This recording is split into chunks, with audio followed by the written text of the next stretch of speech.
أعوذ بالله من الشيطان الرجيم بسم الله الرحمن الرحيم الحمد لله رب العالمين وبه نستعين على أمور الدنيا والدين ولا حول ولا قوة إلا بالله العلي العظيم ولا حول ولا قوة إلا بالله العلي العظيم ولا حول ولا قوة إلا بالله العلي العظيم اللهم صل على سيدنا محمد النبي الأمي وعلى آله وصحبه وبارك وسلم لرضاء الله تعالى الفاتحة أعوذ بالله من الشيطان الرجيم بسم الله الرحمن الرحيم الحمد لله رب العالمين الرحمن الرحيم مالك يوم الدين إياك نعبد وإياك نستعين اهدنا الصراط المستقيم صراط الذين أنعمت عليهم غير المغضوب عليهم ولا الضالين آمين أعوذ بالله من الشيطان الرجيم بسم الله الرحمن الرحيم الحمد لله رب العالمين والصلاة والسلام على رسول الله وعلى آله وصحبه أجمعين سبحانك لا علم لنا إلا ما علمتنا إنك أنت العليم الحكيم اللهم افتح علينا حكمتك وانشر علينا من خزائن رحمتك يا أرحم الراحمين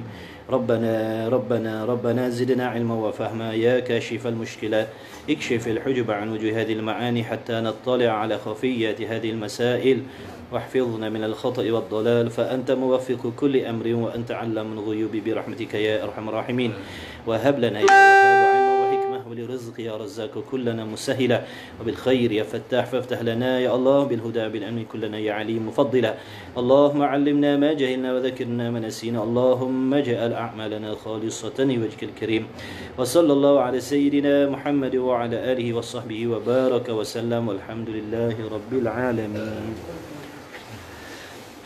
Alhamdulillah, amma ba'du, assalamualaikum warahmatullahi wabarakatuh. Alhamdulillah, segala puji bagi Allah Subhanahu wa taala yang memberikan kita taufik sehingga kita dapat bertemu lagi pada malam ni untuk sama-sama kita bermudzakarah di dalam majlis ilmu kita. Diharapkan sahabat-sahabat yang hadir sekalian sihat wal afiah. Jadi kita bermohon kepada Allah Subhanahu wa taala, mudah-mudahan sahabat-sahabat kita yang tak hadir juga dan sekalian yang tak hadir mudah-mudahan mendapat juga keberkatan dan keberkahan daripada majlis ilmu kita pada malam ni, insya-Allah. Sama-sama kita memperbetulkan niat kita, qasad kita. Mudah-mudahan Allah mengurniakan kepada kita ilmu yang bermanfaat, ilmu yang berkat, yang diberi kita ilmu yang diberi taufik kepada kita untuk beramal dengan ilmu, insya-Allah. Allahumma amin. Baik, seperti mana biasa kita akan bacakan dua buah kitab, sebuah kitab tauhid dan sebuah kitab tasawuf. Jadi kita mulakan dulu dengan kitab tauhid dulu, insya-Allah. Faridatul Faraid. Kitab Faridatul Faraid fi ilmil aqaid. Pada muka surat berapa? 22. Edisi Rumi pada muka surat 22. Atas sekali. Dan bahawasanya situ. Situ. Ni boleh sandar? Boleh. Tak roboh? Tak. Kuat. Takut roboh kan? Baik, insya-Allah. Bismillahirrahmanirrahim. Qala Syekhul Musannif rahimahullahu taala wa nafa'na bi'ulumihi fid daraini amin.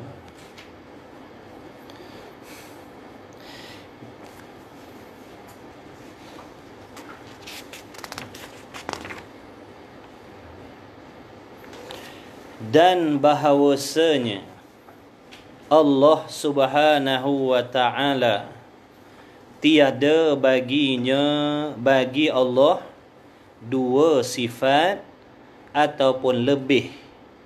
Maksudnya lebih daripada satu sifat. Tiada baginya Allah dua sifat atau lebih daripada jenis yang satu. Ni kita masih lagi di dalam tajuk sifat wahdaniyah, iaitu wahdaniyah pada sifat, ketunggalan Allah Ta'ala pada sifat. Jadi apakah yang dikehendaki dengan ketunggalan pada sifat Allah Ta'ala? Jadi maksud ketunggalan pada sifat Allah ialah tiap-tiap jenis sifat Allah Ta'ala tu semuanya ada satu-satu. Yang kata banyak tu, yang kata Allah Ta'ala ni memiliki banyak sifat kesempurnaan, tidak terhitung. banyaknya sifat kesempurnaan Allah itu tilik kepada jenis yang berbeza. Tilik kepada jenis yang berbeza, sifat Allah tidak terhitung banyaknya. Tapi tiap-tiap jenis itu semuanya ada satu. Ada satu kudrat, satu iradat, satu ilmu, satu sama', satu basar, satu kalam. Bukan ada 10 kudrat ataupun Allah ada 2 kudrat, ada 3 kudrat, tak. Cuma semuanya satu-satu.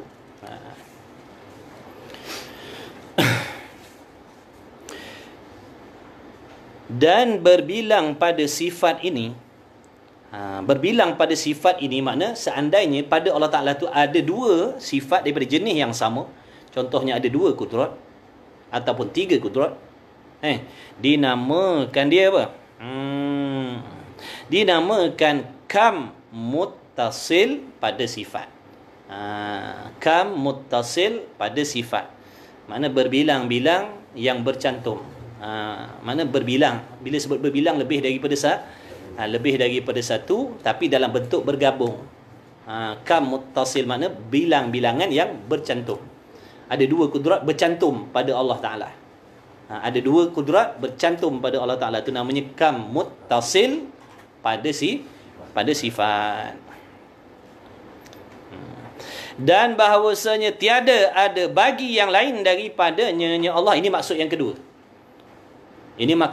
Jadi satu pada sifat ada 2 makna. Satu pada sifat Allah ada 2 makna. Makna yang pertama, tidak ada dua sifat daripada jenis yang satu. Itu makna yang pertama. Makna yang kedua, makna yang kedua, tidak ada bagi yang lain daripadanya Allah Subhanahu Wa Taala. Makna tidak ada pada selain Allah. Tidak ada pada selain Allah sifat yang menyerupai akan satu sifat daripada segala sifatnya Allah.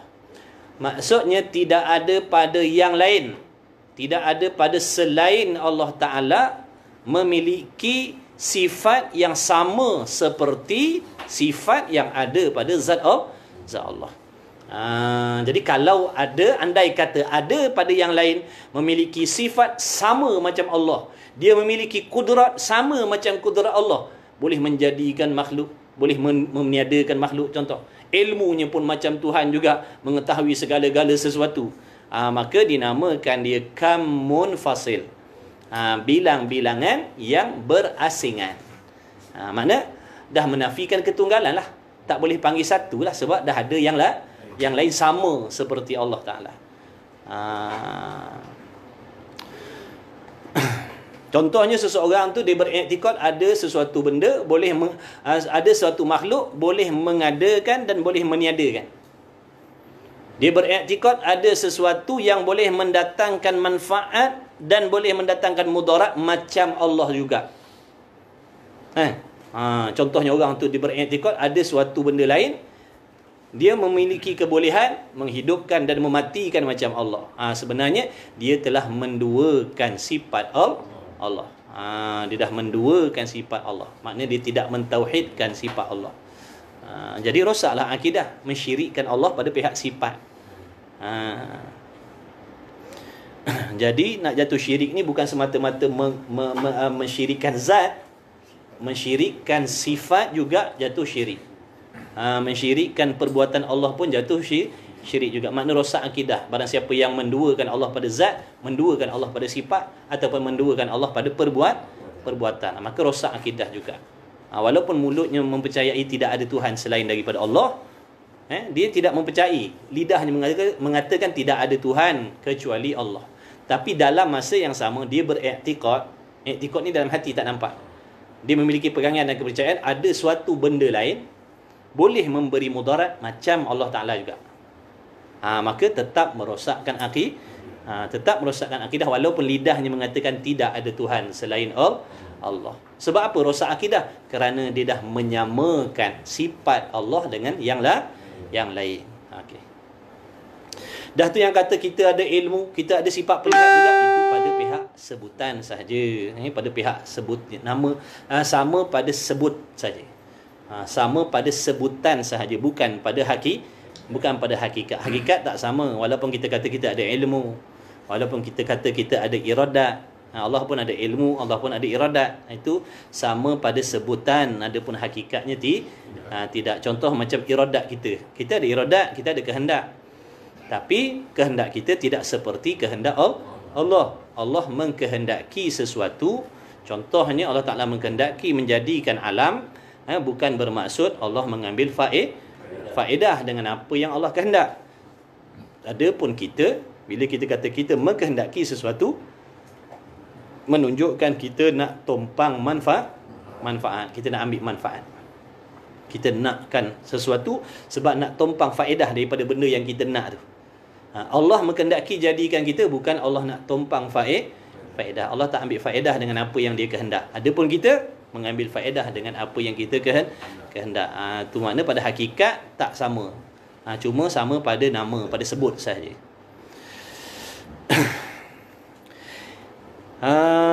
Dan menyerupai sifat yang lain bagi sifatnya Allah Ta'ala ini dinamakan dia kam munfasil pada sifat. Habis, faham kam munfasil pada sifat tu makna ada pada yang lain sifat sama macam Allah. Makna berbilang lah. Allah dah ada kudrat macam tu, tiba-tiba ada pada yang lain pun kudrat macam Allah juga. Berbilang tak? Berbilang lah, sebab berbilang tu maksudnya makna dah menafikan satu, sebab satu tu maknanya berbilang bilang sekurang-kurang berbilang dua. Sekurang-kurangnya ada satu benda yang serupa, makna berbilang dah tu. Sebab tu maksud wahdaniyah, maksud ketunggalan ialah tidak berbilang. Tidak berbilang, paling kurang berbilang dua. Dan dua kam ini ternafi keduanya dengan wahdaniyah pada sifat.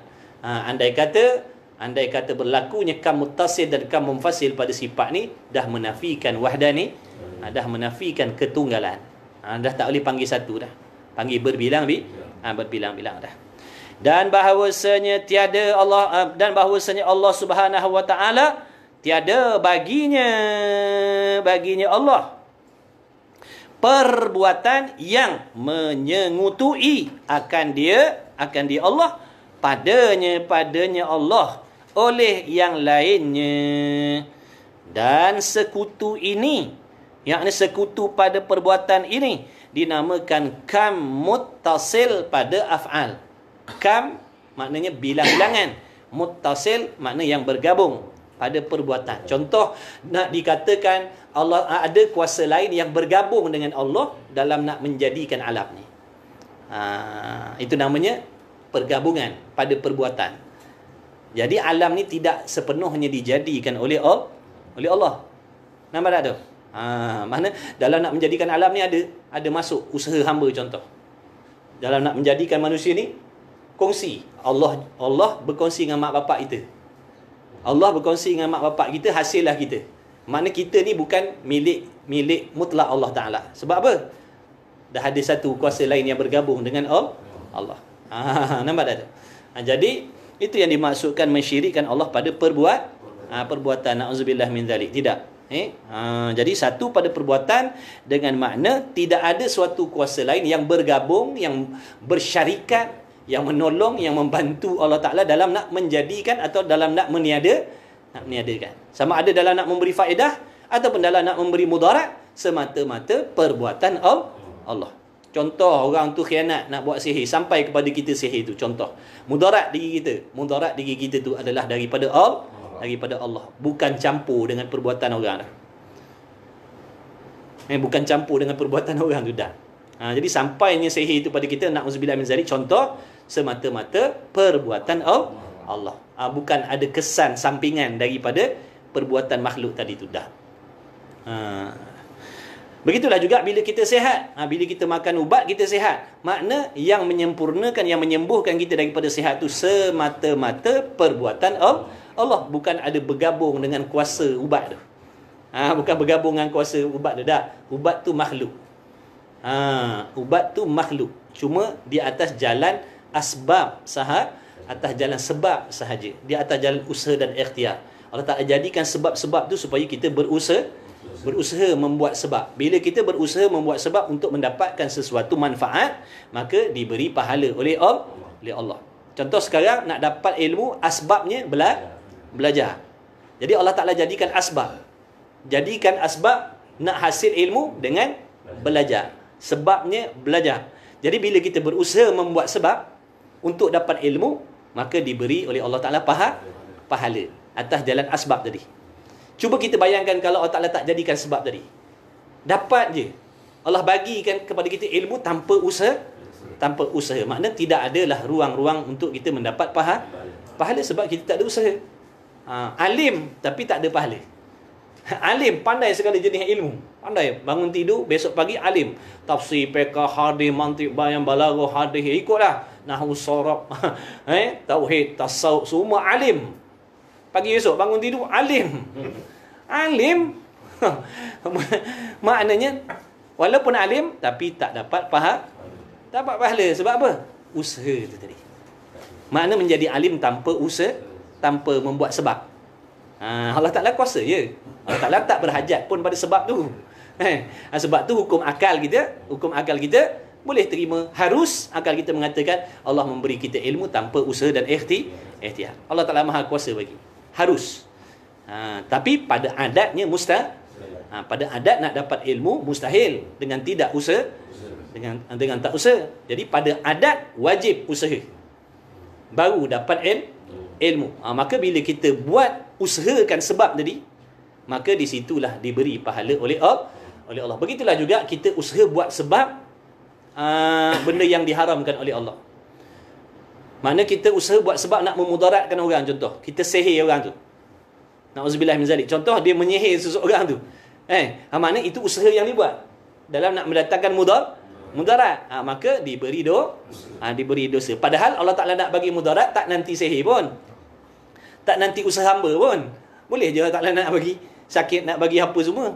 Walaupun tanpa diusahakan oleh hamba. Nampak tak? Jadi, kita usaha jauhkan sebab-sebab tu. Untuk membuat benda-benda yang boleh mendatangkan mudarat pada orang lain. Maka dapat pahala. Jadi hati-hati. Jangan kita i'tikad ada selain Allah dalam memberi sesuatu, dalam memberi sesuatu manfaat ataupun dalam memberi mudarat. Sama ada nikmat ataupun bala, semata-mata pentadbiran Allah Ta'ala. Tak ada kena-mengena dengan sesuatu pun. Tak ada satu. Masuklah selain Allah Ta'ala ni usaha dan ikhtiar. Masuklah dalam kata hamba ni usaha dan ikhtiar.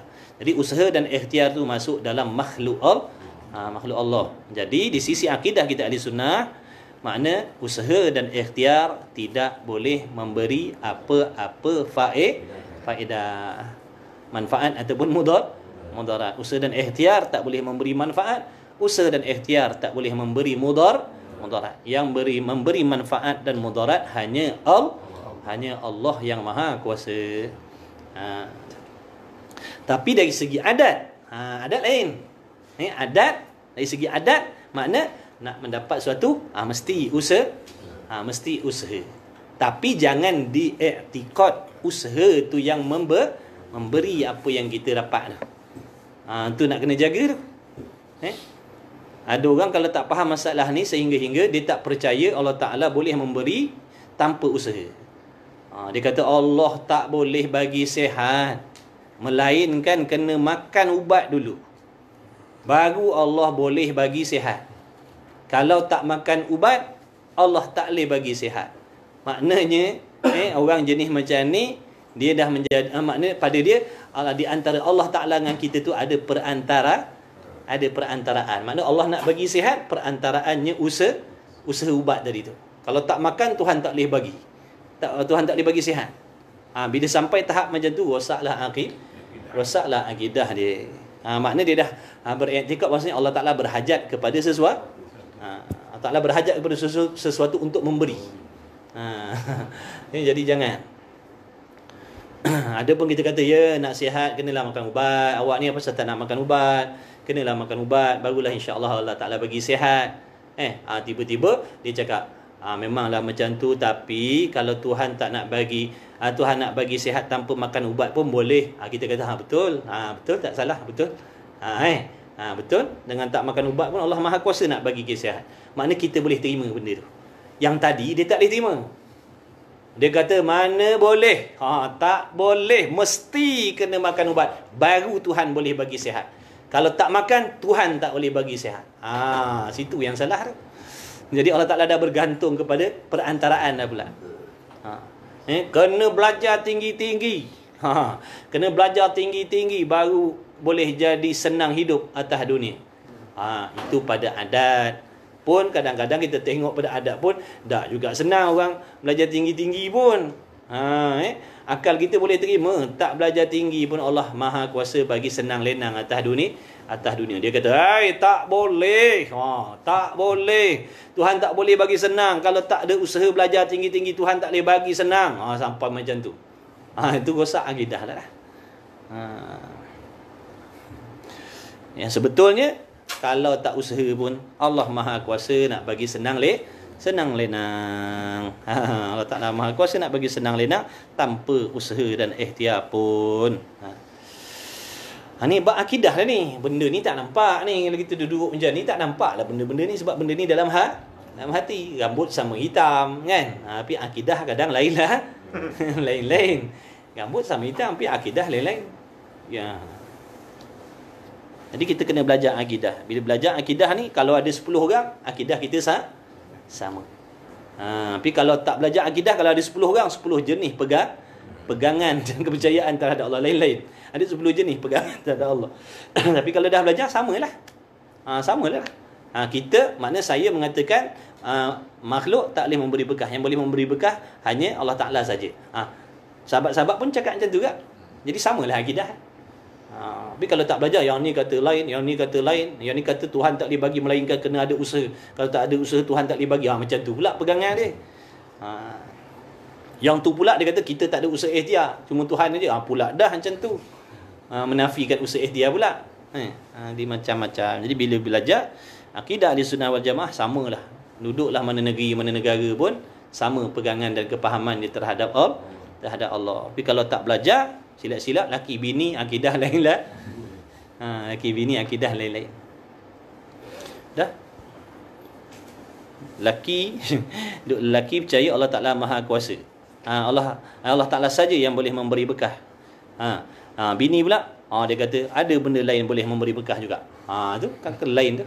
Padahal laki bini tu. Tapi kalau laki bini belajar, sama akidah dia. Laki bini anak-anak belajar, sama akidah dia. Sebab tu wajib kita mengajar anak isteri kita akidah.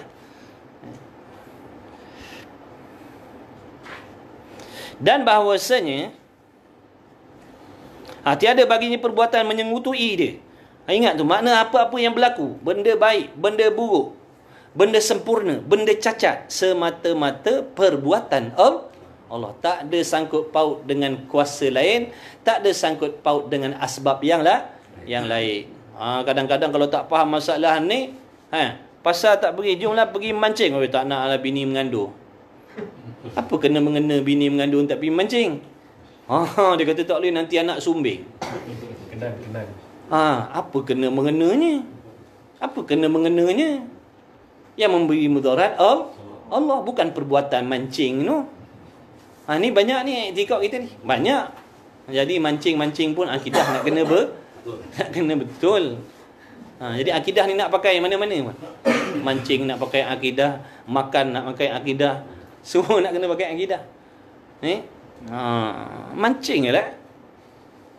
Ni tak wani yang mancing. Bini mengandung. Dah 9 bulan 10 hari. Berkarat juga ni. Nak tunggu lepas bersalin. Baru boleh mancing. Sampai macam tu. Akidah tu pegangan lah tu. Pegangan ni mempengaruhi tindakan kita. Sampai dia bertindak meninggalkan usaha mancing tadi. Sebab apa? Iktikad dia kalau mancing waktu bini mengandung, anak jadi cacat. Nampak dah tu? Dah siapa yang mencacatkan? Perbuatan mancing ke? Dah. Mancing je lah. Kalau macam tu patut ni boleh jadi ni asbab ikan harga naik. Ramai nelayan tak turun ke laut sebab bini-bini diorang tu mengandung mereka. Jadi kurang nelayan turun. Jadi tu harga ikan naik tu. Berat pergi je dah ke laut. Dah kerja kita. Yang dilarang jangan buat zalim pada jangan buat zalim pada binatang. Kalau kita buat zalim pada binatang, itu dibalas oleh Allah. Dibalas oleh Allah sebab perbuatan zalim kita pada binatang tu. Allah Ta'ala nak balas atas dunia pun boleh. Kalau Allah Ta'ala tak nak balas kat dunia, Allah Ta'ala balas besok sana. Tu. Ni dak etikok. Oh, nanti tak nak lah. Nanti kalau mancing, kau buat khianat pada binatang. Binatang doakanlah atas kita mudarat. Sebab tu jangan buat mudarat pada binatang, walaupun binatang haram sekalipun, walaupun pada babi sekalipun. Jangan buat khianat dia, duduk kerat ekor dia sikit-sikit, kerat telinga dia sebelah ke contohnya, kerat hidung dia. Tak boleh, walaupun di binatang yang haram. Tak boleh kita buat khianat. Buat zalim pada binatang, tak boleh. Berdosa juga kalau kita buat macam tu pada babi sekalipun. Kita khianat babi tu. Kita khianat babi tu, dosa atas kita. Kita curah air panas kat babi tu contohnya. Masuk kebun kita curahkan asid tu. Dosa kita. Walaupun dia babi. Nampak tak? Tak boleh. Jadi kalau dah buat khianat pada binatang pun Allah Ta'ala murka, apatah lagi kalau buat khianat sesama manusia. Manusia lebih-lebih lagi ya. Sebab tu Allah Ta'ala turunkan balak macam-macam. Kita buat khianat, buat zalim pada binatang. Padahal binatang tak ada salah pun dengan Tuhan. Dia tak ngumpat macam kita. Kan? Anjing mana ada membawang? Kita je. Betul? Sungguh Sebab itulah Allah Ta'ala sebut dalam Quran tu, manusia ni kadang-kadang lebih hina dari binatang lagi. Sungguhlah gitu. Sungguh, memang sungguh. Binatang tak berakal. Tapi sungguh pun dia tak berakal, dia tak buat benda yang Tuhan larang. Kita berakal, tapi kita langgar perintah Allah. Jadi hina tak? Hinalah kita. Hinalah kita. Hinalah kita. Binatang-binatang pun dia tak buat dosa macam kita buat. Padahal kita waras. Allah, banyak dosa kita.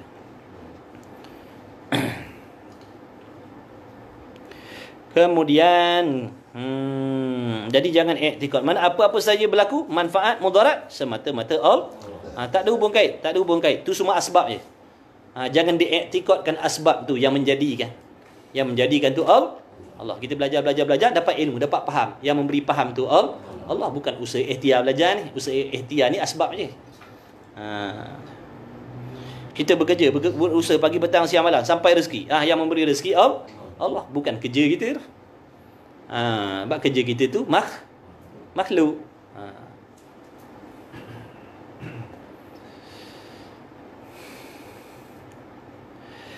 Tiada baginya perbuatan yang menyengutuiakan dia padanya oleh yang lainnya, dan sekutu ini dinamakan muttasil pada af'al.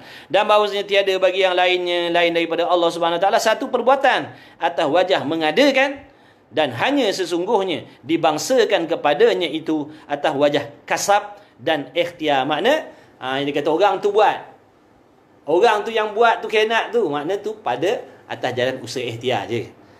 Tapi hakikatnya yang menjadikan mudarat itu adalah Allah Subhanahu Wa Taala. Dan ada perbuatan bagi yang lain atas wajah mengadakan, ini dinamakan kam munfasil pada af'al. Contohnya nak dikatakan ada sesuatu perbuatan yang lain sama macam Allah Taala juga. Tadi yang pertama dia kata berkongsi. Berkongsi. Tadi berkongsi tu kam muttasil. Contoh dalam nak menjadikan manusia ni berkongsi kuasa Allah dengan kuasa mak bapak kita. Kuasa Allah dengan usaha mak bapak kita, jadilah kita. Itu namanya kam muttasil pada perbuatan. Yang ni pula maksud yang kedua, ada sesuatu yang lain perbuatannya macam Tuhan juga. Tuhan boleh memberikan manfaat, dia pun boleh memberi manfaat. Tuhan mendatangkan mudarat, dia pun boleh mendatangkan mudarat juga. Ini namanya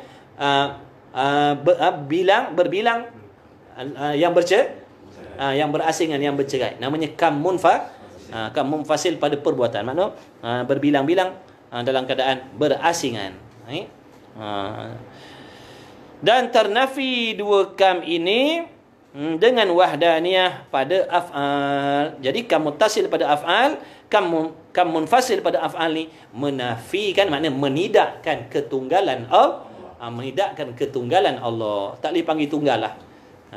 Sebab dah berbilang-bilang. Maka jangan kita membilang-bilangkan Tuhan, jangan. Sebab itulah dulu dia kata ilmu ni namanya ilmu tauhid. Makna ilmu yang apabila seseorang itu diberi manfaat oleh Allah Ta'ala, diberi kefahaman, diberi manfaat, dia akan menjadi orang yang mentauhidkan, makna mengesakan Allah. Lawan dia apa? Lawan mengesakan, menduakan, menigakan. Jadi nak mentauhidkan Allah ni kena ada ilmu. Kena ada ilmu. Ni ilmu untuk nak mentauhidkan Allah. Bila kita faham, maknanya insya-Allah kita selamat daripada membuat sesuatu perkara yang menyengutukan Allah. Selamatlah dia. Tak adalah masuk dia dalam orang yang mensyirikkan Allah, menduakan Allah. Dan ternafi dukam ini dengan wahdaniyah pada afal, dan mustahil lawannya iaitu ketiadaan esanya Allah pada segala yang tersebut itu. Mana nak dikatakan dua pada zat, dua pada sifat, dua pada perbuatan, itu mustahil. Yang wajibnya satu pada zat Allah, dengan makna menafikan kam muttasil dan kam munfasil. Satu pada sifat, dengan makna menafikan kam muttasil dan kam munfasil pada sifat. Satu pada af'al, dengan makna menafikan kam muttasil dan kam munfasil pada perbuatan. Dan dalil wahdaniyah Allah Ta'ala, dan dalil wahdaniyah Allah Subhanahu Wa Ta'ala bahawasanya jikalau berbilang-bilang Tuhan, ini namanya dalil akli, kan? Dalil Qurannya wa ilahukum ilahu wahid, Tuhan kamu Tuhan yang satu, ataupun qul huwallahu ahad. Itu dalil Quran, kan? Ini dalil akal. Dalil akal yang menunjukkan wajib Allah Ta'ala bersifat satu, mustahil Allah berbilang-bilang, mustahil Tuhan berbilang-bilang.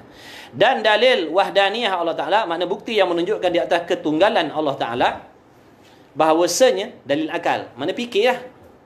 Fikirlah, jikalau berbilang-bilang Tuhan, jawabnya apa? Kalau berbilang-bilang Tuhan, mesti ada jawab. Tiap-tiap jikalau mesti ada jawab dia, baru sempurna ayat. Jikalau Tuhan berbilang-bilang, jawabnya nescaya adalah Tuhan itu, adalah tiap-tiap Tuhan itu. Sebab apa dia kata tiap-tiap? Dah berbilang. Jadi jikalau berbilang-bilang Tuhan, jikalau berbilang-bilang Tuhan, nescaya adalah tiap-tiap Tuhan daripada beberapa Tuhan itu lemah. Dan jika lemah mereka itu, nescaya tiada didapatkan alam ini. Jadi sini dia punya dalil akli dia ringkas, tak sama macam dalam kitab Misbah Munir dulu. Dulu dalam bab wahdaniyah panjang, kan? Jikalau ada dua Tuhan, nescaya membawa kepada berselisih dan juga ingat lagi. Jadi sini ringkas sikit dia punya dalil dia. Dan jika lemah mereka itu, nescaya tiada didapatkan daripada alam ini. Dan iaitu nak mengatakan tidak ada alam ni dengan sebab berbilang-bilang Tuhan, hukumnya batil, salah. Kerana apa? Batil tadi dengan musyahadah, makna dengan penyaksian mata kita sendiri. Mata kita sendiri yang menyaksikan adanya alam, yang menunjukkan bila adanya alam ni memberi faham kepada kita bahawasanya Tuhan itu satu, tidak berbilang-bilang. Sebab kalau banyak Tuhan membawa kepada kucar kacir lah alam. Itu satu. Kemudian membawa kepada lemahnya Tuhan. Dalil panjang lebar, tengok balik dalam kitab Misbah Munir. Itu panjang, dia punya dalilnya terang kat situ. Sini pun terang juga. Mana kalau faham kat situ, teranglah sini. Sebab tu saya suka baca kitab tu dulu. Sebab tu saya suka baca kitab Misbah tu dulu. Kalau kita baca kitab ni dulu, macam terpinga-pinga sikit sebab dia ringkas. Tapi kalau dah faham yang kat situ, sini jadi ringan sikit. Sebab dah tahu cerita, kan? Dah tahu cerita. Kam muttasil, kam munfasil dulu pun dah sana dah hurai. Nescaya tiada didapatkan alam ini, dan iaitu nak dikatakan tak ada alam, batil. Kerana mata kita sendiri dah menyaksikan adanya alam. Maka tiadalah berbilang-bilang Tuhan, maka sabitlah wahdaniyahnya Allah. Dan apabila sabit, makna apabila sungguh wahdaniyahnya Allah, mustahillah lawannya, lawan wahdaniyah iaitu berbilang-bilangnya Tuhan. Jadi bila dalam hati kita dah beriktikad, bila hati kita dah mengiktikadkan